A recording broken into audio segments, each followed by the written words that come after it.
earlier, is kind of which fault this might be along, and they were saying this isn't on the Raymond Fault necessarily. Well, I've got a little simplified fault map for Southern California, and this just kind of helps to speak to the complexity of everything. We have so many various fault lines around Southern California, and this is just, again, a simplified version. There are many on here that are not necessarily plotted, but you can sort of see where this earthquake occurred. It almost looks like it's at the intersection of so many different faults. You can just imagine how complicated the fault system is in that general area. So obviously, the USGS will continue to look into this as they continue to study this earthquake. Here's a look at the shaking intensity map. So again, any of the brighter colors along the green, yellow, and red, that would be considered more felt, or at least more extreme shaking. As we zoom in this map here and kind of show you a just generalized look at the area, you can see that there was probably a pretty decent amount of shaking felt around downtown LA, Montebello, Huntington Park, Highland Park, obviously, Alhambra, likely around Pasadena as well. But the shaking was still felt pretty far away. You can almost see, if you look very closely here, you can sort of see the outline of the San Fernando Valley with a slightly different color than the surrounding mountains. This actually has to do with a lot of this soil that the earthquake waves are running through. There's a little bit of amplification that happens within some of the valley locations. You'll see that as well if you look toward the San Gabriel Valley. We've got some slightly different colors here in this section in comparison to some of the mountain areas around it. Now, if you take the shake map, which is, again, kind of an estimate by some of the computer models of where we would feel the shaking, and you compare it to the Did You Feel It map, you'll see that the colors sort of match. Essentially, it's the same color scale here. If you see some yellows or even reds on this map, that's an indication that people felt a lot more shaking. And you can see as I zoom in this map here, obviously, the greater concentration of that green and yellow coloring indicating a little more shaking is definitely closer to the epicenter, but pretty well through parts of the basin. And if I back out this map now, you can see how far away some of these reports have come. We've been getting reports from around Temecula. We've gotten some reports from San Diego County, indicated by that small little blue shading just to the west of Ramona there. We've also had some reports coming in from the high desert as well. So again, we've got over 15,000 reports that have started pouring in to the USGS, which then also feeds into our system here. So this has just been kind of something interesting to follow. Steph? Yeah, absolutely. You know, we're talking about also about the P waves and the S waves, right? The P wave, you get that jolt. The S wave, you get a little bit more of that shaking. So we certainly felt that across the area here, and areas a little bit further out, as you mentioned in the shake map. Right, and a little emphasis point on that. So the P wave moves faster than the S wave. So if you are far away from the epicenter, you'll feel a little kind of jolt. You might have a little bit of a break, and then you'll start to feel a rolling sensation. If you're in downtown LA, if you're in Alhambra, if you're in the eastern half of the San Fernando Valley, if you're in much of the San Gabriel Valley as well, parts of the basin, because of how close we all are to the epicenter, all of that arrives at once. So the jolt and the rolling all essentially happens at once. And that's why when we were showing the seismo earlier, you just see it just go straight up and down. If you are farther away from the quake, what you'll end up seeing is a little bit of kind of motion on the seismo. It might go away, and then more kind of up-down motion on the seismograph. But in our case, again, because the seismo is so close to where this happened, it essentially was just one big, just kind of mess of lines going on. So that's just, that shows kind of how close everybody was, as if you felt just everything arrive all at once. And that also affects, obviously, the earthquake early warning system. The farther you are away, the more time you have between the computer system figuring out who to notify and the notification being sent. A lot of us around downtown LA here at Universal City, because I was sitting with Stephanie at lunch, we essentially heard our phones going off after the shaking had stopped, and we were already on our way to the studio. So it was kind of, that's kind of what happens with the earthquake early warning system, depending on your proximity to where the earthquake happened. Yeah, exactly. And we were talking about it earlier, David. I know Conan mentioned it too. It all depends on location, right? The soil underneath your feet, the rock type, that will actually really determine the initial feeling of this. So I know you mentioned more the San Fernando Valley and more that the lighter blue. So yeah, right now, again, it's a 4.4. Initially, it was a 4.7. But as we know, when we get this, it comes down as more data, as they receive more data. So right now is a 4.4. And we already have one small aftershock, as you mentioned. And we just added another aftershock another one. 3 minutes ago. So we now have two aftershocks with this of 2.1 intensity, which again, twos are going to be barely on that level of being able to even be felt. Again, though, considering that both these aftershocks have occurred in about the same area as the main shock, it's one of those cases where you might be pretty heightened alertness wise, and so you'll feel that. Right, because it happened to me last week when we were talking about the one in Bakersfield. Mm-hmm. The shaking had stopped, but I just felt like the house just continued to shake. It was just all in my head at that time, right? So I completely agree with you on that. Yeah, so again, this is the USGS will continue to work on exactly which fault line this was along. It is in the neighborhood of the Raymond faults. It's in the neighborhood of a couple of other fault lines as well. So they're going to continue to work on this. But again, Southern California, and Conan had kind of talked about this earlier as well, it is such a complicated web of fault lines, and it is incredibly difficult, even on what looks like an obvious earthquake. Oh, look, that happened right on this fault.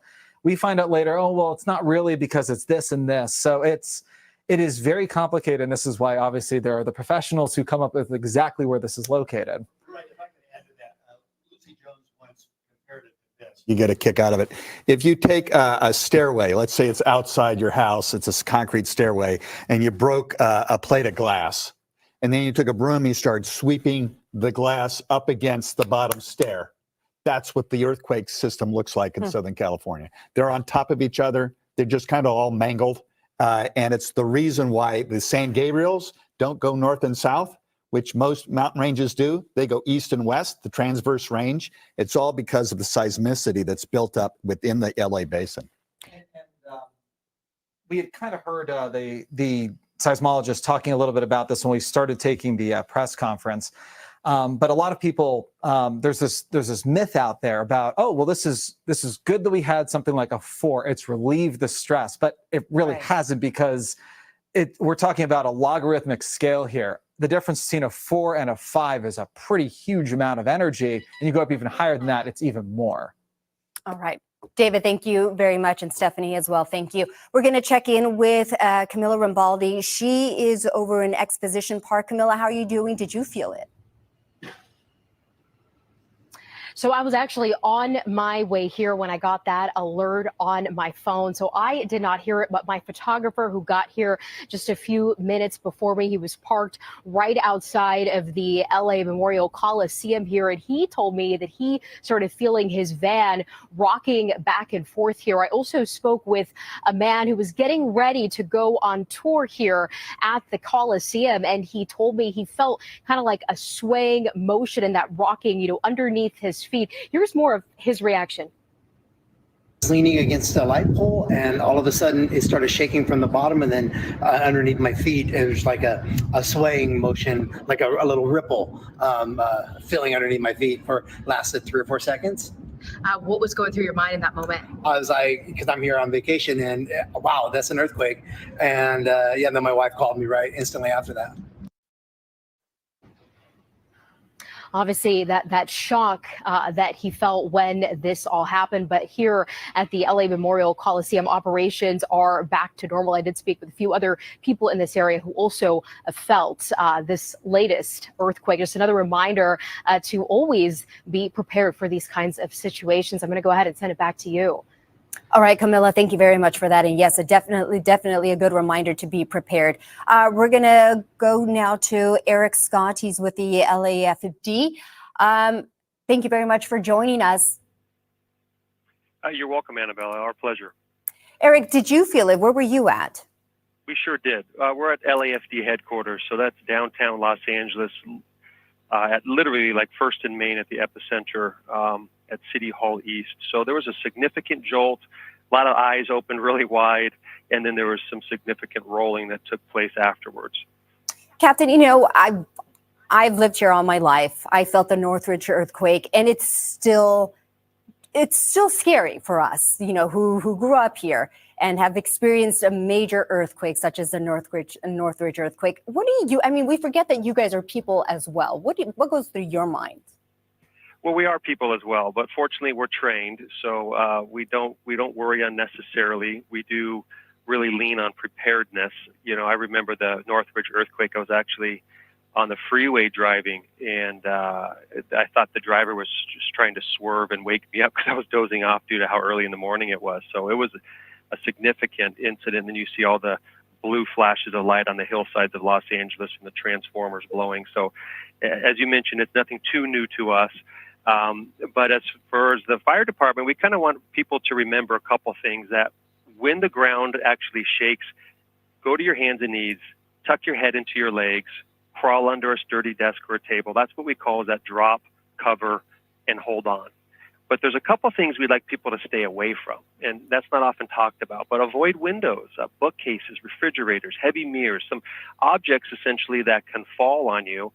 And most people tend to be in a building, so stay away from the exterior walls. That can tend to be where some of the more dangerous aspects are. And if it happens like Northridge at an odd hour and you're in bed, stay there. Cover your head, your neck with a pillow. If you are outdoors, drop to the ground, crawl towards an open space or away from buildings and power lines. But fortunately, this quake, at being a 4.4, didn't cause any significant damage that we have been relayed to us at this point. We've done a complete survey, so excellent reminder to be prepared.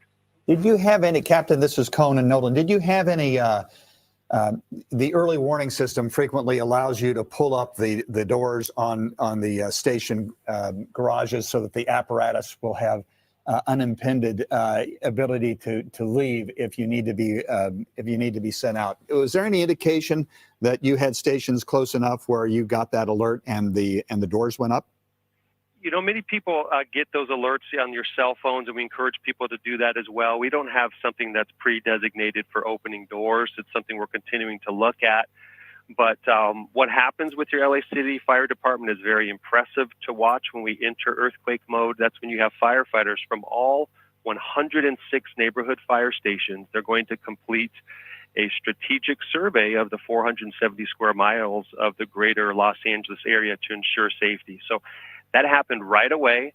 All those firefighters are out. Most have came back to present if there was any damage. And really what we're looking at is major areas of concern. And these are predetermined. So we're looking at transportation infrastructures like freeway overpasses. We're looking at large places of assemblage from Dodger Stadium to universities. We're looking at apartment buildings, because we all know what happened in Northridge with some of the apartment buildings. We're looking at dams and power lines. And a lot of people are surprised to learn that we're going to do this from the ground, air, and sea to ensure safety. And then all of those fire stations report back to headquarters, as they are doing this right now as I'm sitting in headquarters. And so far, no significant damage or injuries that we can relate. Captain, do you wait for calls as far as to go out into other places that are not predetermined? So no, what happens is when the earth shakes in Los Angeles, again, we have those 106 neighborhood fire stations. So they've already predetermined target hazards in their area. And so they are responsible of doing a strategic survey of that really quick area around their fire station that they can safely get to. Now, if this was a significant quake and we had a lot of damage, we're going to simply triage like we would for any mass casualty type incident. So we're going to do the greatest good for the greatest amount of people. Captain Eric Scott, thank you very much for your time with the Our LAFD. pleasure. Appreciate it. Stay safe out there. You too. All right, we're going to check in with meteorologist Stephanie Olmos. Stephanie, what are you hearing now? Yeah, so I mean, we still have the small aftershocks as we reported, that 2.1, so a very light quake. Again, we do have how many people have? Let's check out how many people have sent reports so far. So still 15,000 people plus who have sent their reports. Again, with that shaking, especially over right near the epicenter where we have a lot of those bright colors. You see some of the yellows and some of the greens in those areas. And again, I'm sure we'll continue to get more of these reports as more people continue to fill in their responses in the USGS website here. So when we're talking about an earthquake of this magnitude, as I mentioned before, a 4.4, especially for those who live closer to the epicenter, yes, we felt that jolt here where we are, and a lot of people nearby. But it's still considered to be a light quake. A lot of us felt that shaking, some rattling of the noises, maybe some stuff knocked down in your homes. But in terms of significant damage, that is still unlikely. But of course, that's something that we'll continue to monitor here as we continue here this afternoon. Sorry, go ahead. Go ahead, David. No, all I was going to add was I was just going to pull up this one there little you go, graphic this- here. So yeah, the thing is with California, we get about, on average, it's between about 15 to 20 of anything within a 4 to a 4.9 per year. Across the entire world, it's pretty common. It's 6,200 per year. You'll notice that once you get into like that 5 range, how the numbers quickly drop off. This all has to do with the amount of energy release across the region. So anyways, I just wanted to mention noticeable shaking with something like this, but Conan, you could probably speak to this really well. So significant damage unlikely because obviously building codes matter. Right. And as seismologists like to say, earthquakes don't kill people, buildings kill people. Nobody knows that better, of course, than the chief of police for the city of South Pasadena, Brian Solinsky, joins us. Chief, how did your city fare? We actually fared pretty well. The jolt came on quick. It felt like it lasted for just a short period of time, but it was a trembler, and a lot of pictures fell off the building or off the walls, and certainly shocked some people in the building. But we fared fairly well. Almost immediately, we started receiving phone calls from the community checking in. Okay. We sent our public safety personnel out immediately to do what we call a windshield survey, which is essentially just driving and checking our critical infrastructure, both fire and police department. And we don't have any damage or report of damage, no injuries, thank goodness. And I think a lot of that is due to the preparedness that we go through as a community. And then, of course, someone mentioned the building codes. There's been a lot of time for retrofitting over the years. So in a community as old as South Pasadena, I certainly think that played a part of it. Where were you? I was actually here in the police department, City Hall conference area, and watching the windows shake. And we practice this all the time: stay away from the walls, stay away from windows, and not to rush outside, especially when we're talking about older buildings and those that are like ours, cinder block with tile roofs. They have a tendency to fall down. We certainly practice that. We want to make sure that our personnel are safe. They don't run outside, accidentally get hit by something. So we shelter in place. You said that pictures fell off the wall. Was that at your headquarters there? Yes. Right, and so you're in contact with obviously the fire department. As a matter of protocol, as we just learned from the captain from LAFD, they will peruse. They'll just drive through the neighborhoods once this earthquake happens, looking for issues. Does the police department, do you practice the same protocol? Absolutely. We partner with our fire department, and we take certain sections. We've divided those sections between the fire and police department. We look at our critical infrastructure first, then we'll branch out to our schools, and then certainly our neighborhoods, look to see if there's any significant structural damage or backups in traffic and those types of things. And we prioritize those so that we can get that completed in a very timely manner, in an efficient manner. Right. South Pass, you have your share of unreinforced brick masonry buildings that have been retrofitted. Do I have that right? I mean, my guess is they've all been retrofitted, but that doesn't mean that there's not a hazard. Absolutely. You know, as much as we prepare, nothing is 100% guaranteed. So we want to go out there and look at those larger buildings, especially the masonry ones, and make sure that there's no cracks, no damage, or no potential for the aftershocks to knock anything down. Right. And what would you say to the people of your city if they have a concern about that? Obviously, don't hesitate to call. Absolutely. Call the city. We can send a building inspector out there. We can certainly send our fire department out there and take a look. And then I would encourage everybody, make sure that you have a safety kit, one at your house, one in your car, one in your office building, something with some medication, some clothes. And then this is a great reminder to work out a safety plan with your family so that everybody knows where to go in case something like this happens again. Right. It is a God's way of delivering a PSA announcement to everybody who lives in earthquake country to remind themselves we live in earthquake country. I'm sorry to repeat that over and over and over again, but that obviously is one of the messages. Brian Solinsky, is that it? Is there anything else? No, I think that's it. If anybody has any questions or concerns about the safety of their community, I encourage you to call your city. Everyone is prepared and should have some plans and something available to give to the residents so that we're all safer in the future. Brian Solinsky is the chief of police for the beautiful city of South Pasadena. Thanks for taking the time. Thank you. Okay, and now we're going to check back in with our meteorologist, Stephanie Olmo, David Bigger. We see your map there. I mean, any changes as far as, Well, the one thing that we've been keeping track of is we've been watching to see if there's been any aftershocks, and we don't have them plotted on here, but there have been 2 aftershocks right in the area close to Highland Park. Right. So they've both been, I believe, they're 2.1s, one about here and one about here. So it's all in about the same general area. And I was going to actually back out the map here. We're going to show you the Did You Feel It map. Steph, we've got 19,000 reports here. 19,000 reports. So as we noted earlier, David, as time goes by, we'll have more people obviously report to the USGS, and we'll continue to update this. But just a bit ago, we didn't have it all colored in, but as more people are sending their reports in, we're beginning to see it actually fill in the colors. And also, again, as we mentioned, closer to the epicenter, that's where we have a lot of the bright colors. That's where we have the yellows and the greens. That's where a lot of people obviously really felt that shaking. Yeah, so you can actually see we have this little legend up here where it says no shaking to extreme shaking. So essentially, if we feel the green, or if you see the green or the yellows popping up on the map here, like what you're seeing around parts of the basin, that's a pretty good indication of some significant shaking. We rarely, unless we have a very strong earthquake, start to get deep into this yellow or even orange. But I wanted you to also see kind of how far away from the earthquake we're getting reports in. Getting reports from the coast of Ventura County. We've gotten some reports from San Diego County, right next to Steph, right where the 19 is up there. You can see that we've got some reports coming in from the high desert as well.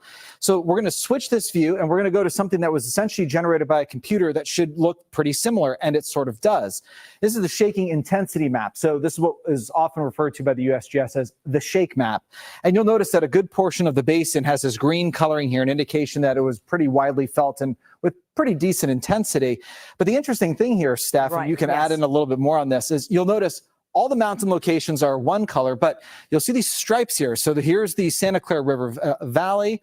You can see that we've got some of the Conejo valleys kind of meshed up in here. We've got a little bit of the coastal plain, the San Fernando Valley. We're talking more like sandy soils, essentially. Yeah, exactly. So sandy soils, and I know you mentioned this earlier, right around the area here. And also when we actually put the Did You Feel It map just a bit ago, I think what was quite interesting that you saw a lot of people in the area felt a good amount of shaking. You saw that bright color. Ventura County, Right, exactly. So, and as I mentioned, as time goes by, we'll have more reports, and it's just really impressive. You think of a 4.4 is considered to be a light quake, but just to see how far a lot of these people felt the shaking. Yeah, and as Conan mentioned earlier, it is all about location. It all depends on the soil type, the rock type below you. That is why the San Fernando Valley is a slightly different color than the Verdugo Mountains and the San Gabriel Mountains. The San Gabriel Valley is a slightly different color. You'll notice as you get down to Orange County, all the sandy soils that are much closer to the coastline, slightly different color than some of the mountain spots. And you'll even notice that in the IE, all these mountain peaks kind of poking out of the map here, slightly different colors, all these kind of purples, which should indicate maybe a little less in the way of shaking in comparison to some of the sandier soils essentially around the area. So that's kind of what we've been keeping track of with some of the maps. I'll send it back over to you. David, Stephanie, thank you very much for that. Truly, we're just getting to learn more and more information as time goes on. But again, this is an earthquake that hit around 12:20 this afternoon, a 4.4 earthquake. It was downgraded from a 4.7 near South Pasadena. And of course, so many people, as you guys were just talking about, felt it. Conan Nolan is here at the desk with me. We felt it. I was in studio. Conan, you were in the newsroom. But again, that jolt felt very strong. Yeah, we feel shaking on occasion. There's usually a big truck outside. And obviously, this was far greater than that. Alex Rozier is in Burbank. Alex. Here, just off the 135 at Alameda and Hollywood Way Airport Drive. We have been talking to drivers over the last hour that have pulled in. They've been in a variety of locations when that earthquake hit at 12:20. But I'll tell you, we've heard a couple of different stories, including those from people who are simply visiting Los Angeles. Here's a couple from Portland. Take a listen. We're downtown in Hollywood, and I'm sitting in the car getting ready to figure out our next move, and then I felt a major rumble coming on. The whole car was swaying like that. Nothing around the vehicle, but yet it was rocking. Were you And nervous? Everyone on the street was acting normal. So I was nervous, yeah, because I'm not from here, but I know California is known for earthquakes, and I didn't want to be part of the major one. What was your experience? Felt like swaying of the car. I thought somebody was jumping on the back of the car. There was nothing back there. I looked across the street, like she said, everybody's walking around like it was normal. They had the whole car like he was on a boat, just rocking like that. And you're not from here? No, I'm not. Portland, Oregon. I was born here, but I live in Portland, Oregon right now. And let's bring you back out live to Alameda Avenue here in Burbank, just off the 134. A number of people who felt it, a variety of different stories. We're going to keep talking to drivers here at the 76 gas station to get some more reaction. But for now, we'll send it back to you in the studio. It's always so great to hear people's reaction, right? From those that are visiting from another state that don't experience these earthquakes. But let me tell you, my reaction is just like that woman's you interviewed, Alex. I don't want to be part of the big one. I mean, it's inevitable, though. Exactly. Exactly. Yes, no doubt. For me personally, I'm from the Midwest. I'm new to California, new-ish. So I'm with you. Alex, thank you very much for that. All right. We are following some more breaking news from Paris to Los Angeles.